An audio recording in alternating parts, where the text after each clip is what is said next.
Why impeachment is a big issue for ED? Sanambira mashoko atona aiwa the issue impeachment inoonekwa kunzi ine munhu basi.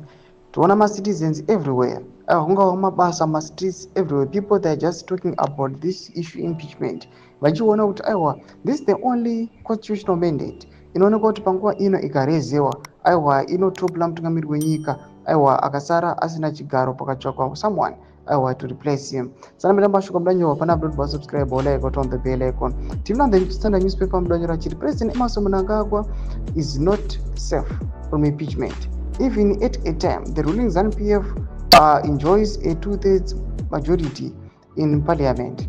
Political analysts have warned as the battle to succeed the 82-year-old ruler enters an unpredictable phase. Expelled ZANU-PF Central Committee member Blessed Geza, who has been at a forefront of course for Mnangagwa to resign over alleged corruption and incompetence, threw the cat among the pigeons last week when he announced that he was pushing for the ZANU-PF leader's impeachment.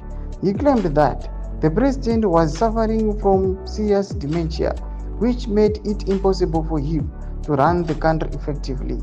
Geza, who is also a veteran and a former ZANU-PF MP, is said the process to impeach Mnangagwa would kickstart when Parliament resumes sitting, probably this week. Domashko mudatoka panapa aiwa these guys my reporters Standard watira mashoko achiti aiwa mutungamiri wenyika panapa ari high risk panguva ino impeachment. Kunyange zvazvo vanhu vachiona kuti muparliament macho munongori maloyalist 2/3 majority, even the speaker my high level allies kune mutungamiri wenyika, but issue impeachment tiona Bomshogeza aiwa vanhu nekumutrasta kwavanoita kuti he might do something chingazoonekwa kunzi ma citizens angafara panguva ino is fighting to impeach mutungamiri wenyika. Tudze mafunguro enyu moti kudi pamusoro chiri kwechipinda comment section medu.